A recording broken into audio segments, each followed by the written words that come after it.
earlier I had asked you about equipment, and you said remind me during the Q&A. Yeah, so yeah, a lot of you guys, this is actually probably the lowest percentage of people at a seminar we've ever had that had squat shoes, quality belts, things like that. So, What was the question for the? oh, I'm sorry, equipment. So the question was about sort of what equipment should you have to do this stuff.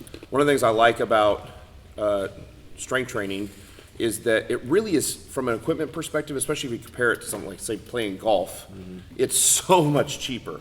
And the stuff lasts a really long time. And so everybody needs squat shoes.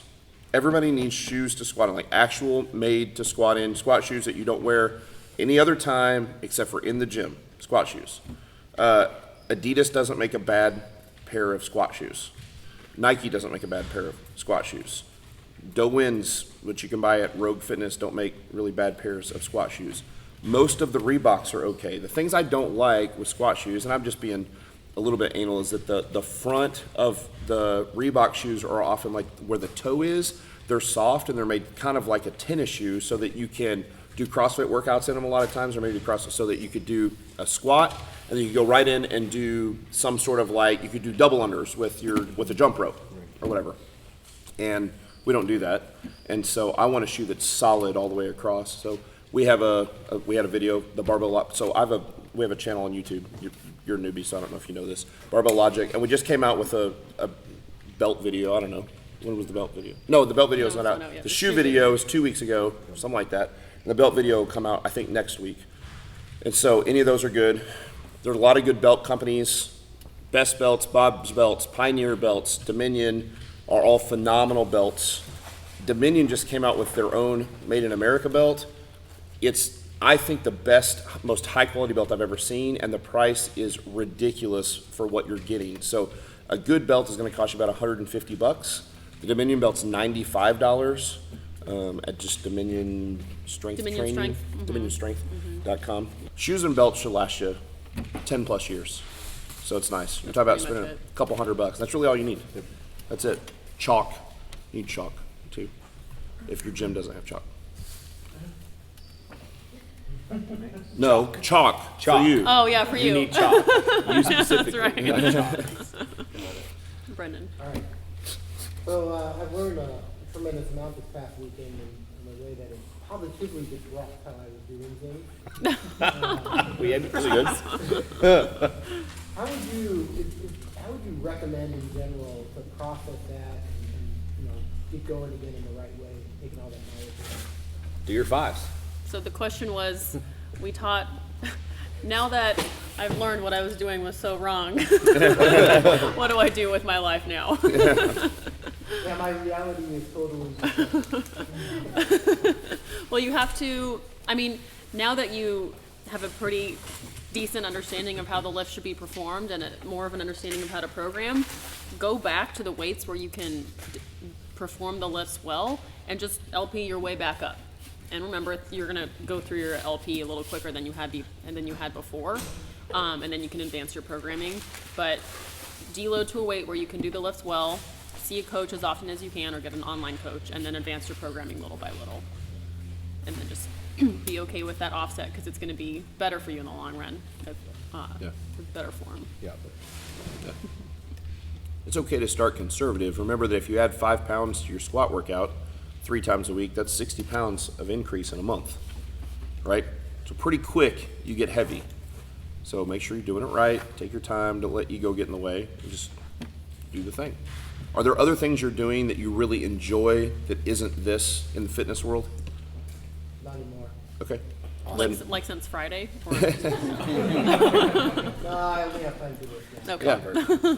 And it doesn't take that much time. I mean, that's the other thing, right? Until you get really strong, when you're doing LP, it's like an hour 3 times a week. It's like 3 hours a week, somewhere in that ballpark, right? And then eventually you get strong enough that you have to take a few more warm-ups, and that'll, maybe your rest periods will have to get a little longer, and it might get up to 90 minutes, but 3 times a week, that's not that much, right? Most people can find that. So, and that's it.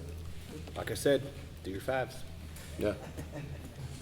The practical programming they talk about for people over 50, the way they set that up is squatting every, you have 2 days between. You still get 3 in, but you're you know, you're having 2 days between your rests.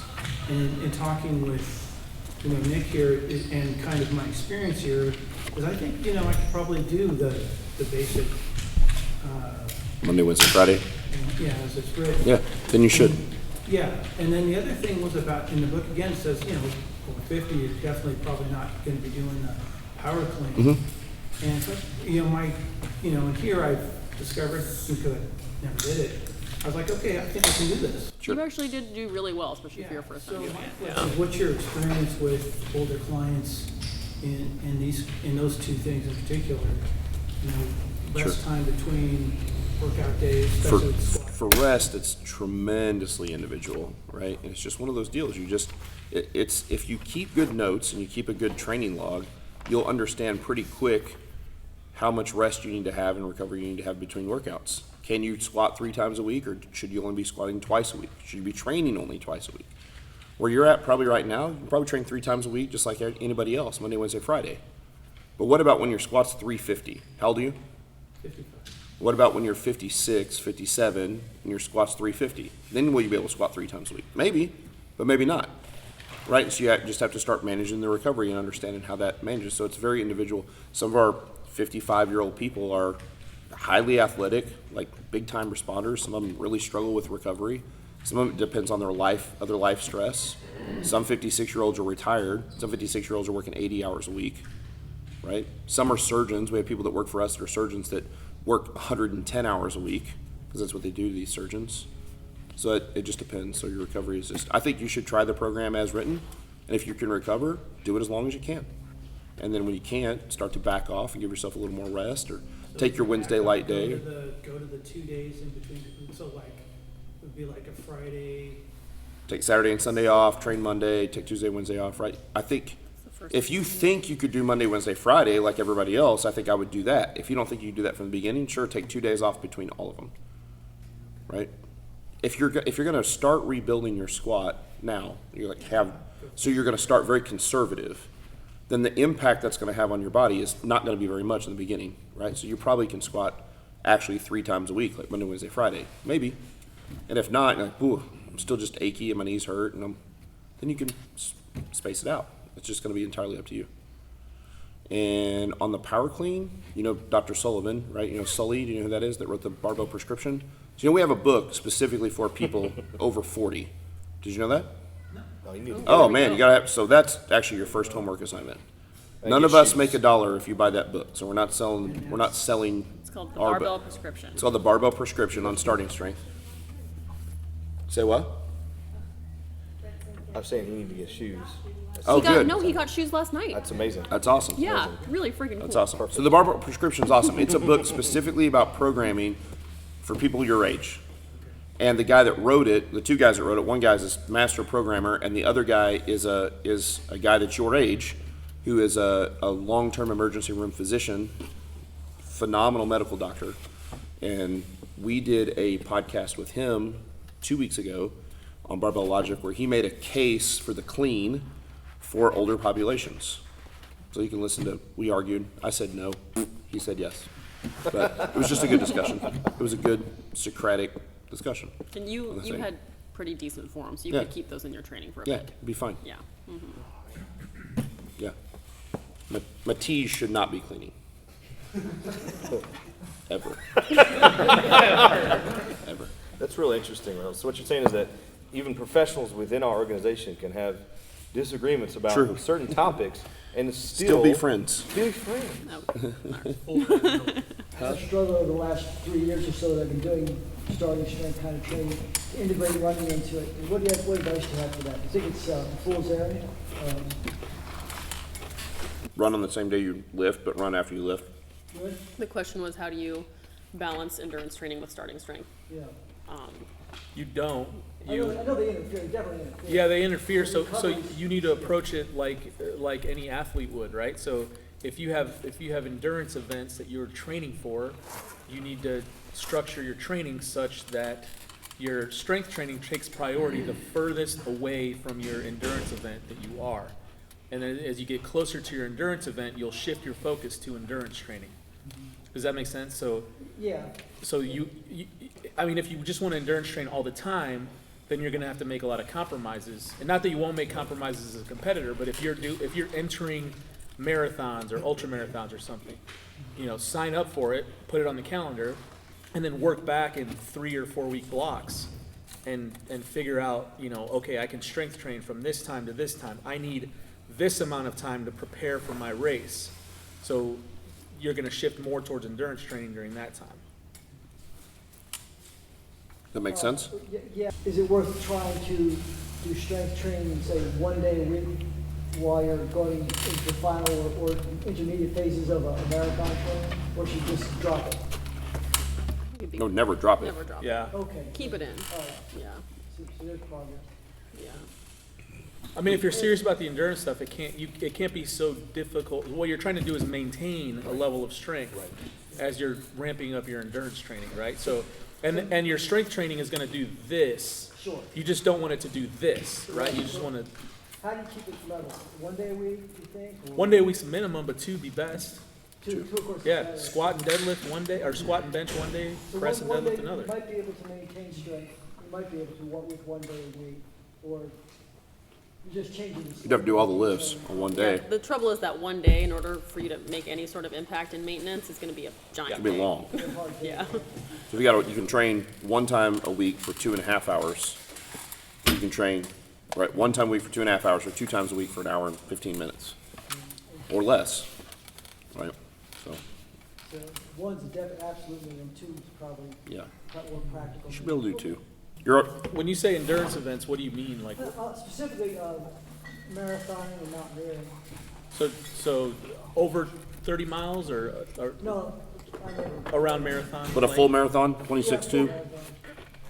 Yeah, I mean, you have to understand that a marathon, especially, I mean, when people say they're gonna run a marathon, they really mean they're gonna go jog for 6 hours, right? But that's not you. You're actually doing the thing, right? I mean, you Oh, look yeah, like yeah, you yeah. look like you're serious about it. So Well, yeah, I mean, I'm not a world-class competitor, but it's about a 4-hour marathon. it's pretty. That's pretty damn- fast, dude. Pretty fast So, for a uh, 17-year-old. Yeah. So if it's important to you, you have to understand that adaptations that go along with running a 4-hour marathon are pretty specialized. Yeah, they Yeah. don't And happen they're- by accident. Yeah, and they're completely ass opposite from the strength training and Yeah. specialization. Exactly. And So you're going to make a lot of compromises in the strength aspect Right. leading up to it. So you get as strong as you possibly can. I don't want to give it all up, Yeah. but I got to compromise, I understand. Sure. that, yeah. So when you can get strong, you get strong, and then whatever happens when you're training up for the marathon happens. You know, if it's Sure. Okay, thank you. yeah. Is marathon season typically like summer, spring and summer, or Fall fall? and spring. Okay, so in the wintertime, you get real strong. And then you maintain the best you can during the competitive season, right? I mean, you know how to train for the marathon, right? I mean, you know how to train for it. So you do the lifting as much as you can leading up to it, and there's going to be a point where you're like, damn, I can't lift and keep this training up, and then that's when you're going to have to start compromising the strength, right? So my question is kind of about imbalance, like one of my right arm is shorter than my left, and I notice in the power clean especially, every time I do it, as the weight gets heavier, I get like a pain more in my elbow, only on my right side.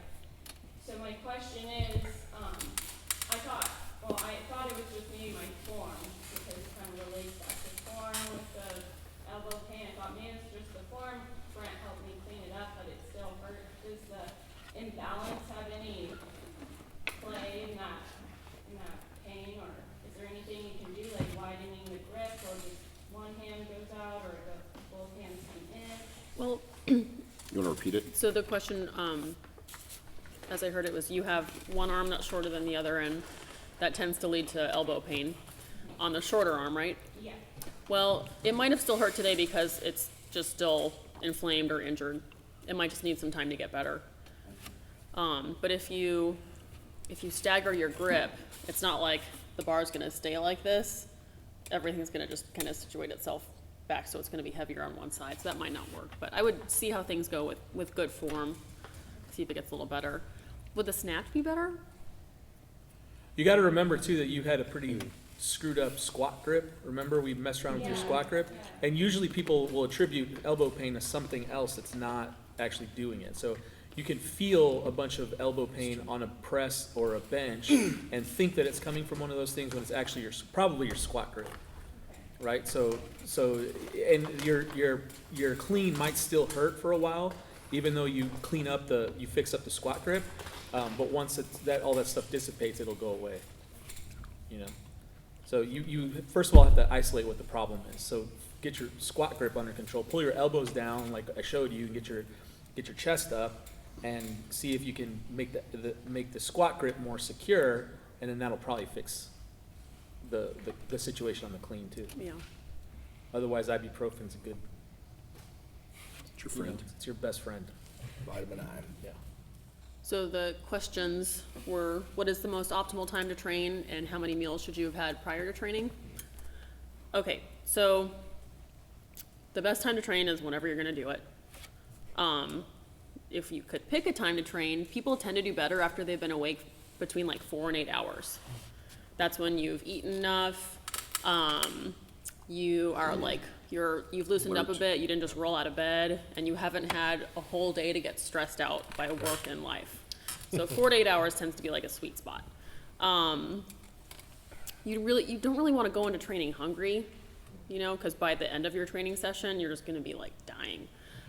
So if you can have had, you know, a couple meals by then, that's important. The number of meals isn't really a great answer because it comes down to the quantity of what you're eating. So if you, depending on what your macronutrients and calories are for the day, that would be better to know for spacing this out. But for sure, before you're gonna train, high carb, moderate protein, low fat. So your first meal of the day, let's say you're gonna train 4 hours after you wake up, should be lowish fat, really high carb, and then high to moderate protein. And then after you train, really similar, low fat, high carb, high protein, and then you can have the rest of your fat for the rest of the day. If you train really close to when you wake up, you don't want to like eat a whole trough of food and then put your deadlift belt on. It's gonna feel pretty bad. So liquid food tends to be better, like protein shakes and Gatorade. Do you train first thing in the morning or something? No, I kind of do a big breakfast kind of later in the day. Kind of Yeah, there you go. Yeah, that works. Yeah. Yeah. Just nothing, few things are worse than being really full or drinking your coffee right before training and going down for a deadlift. Oh, terrible. I had a huge Mexican meal prior to squatting when we were at Was it in Joyce's. Austin? Yeah, in Yeah. Austin. Oh, it was terrible. The theme of our Austin seminar was, Felt I had a awful. huge Mexican meal. So, and you would have think I learned after the first time. I did it again a week later. It was just terrible. I just couldn't say no to tres leche. So low fiber is also really helpful. God. Tres leches, 3 milks. 3 milks. You never had Three, tres leches, three Kate? full-fat milks, man. 3 full. Three full fat milks. You need to Tres find leches the is the nearest best. Mexican restaurant and go get some of that. Dude, Go tres get leches tres is leches. amazing. It's cake just drizzled in sugar, And sugar 3 milk. types of milk. So good. Starting strength cake. Kind of is. Another.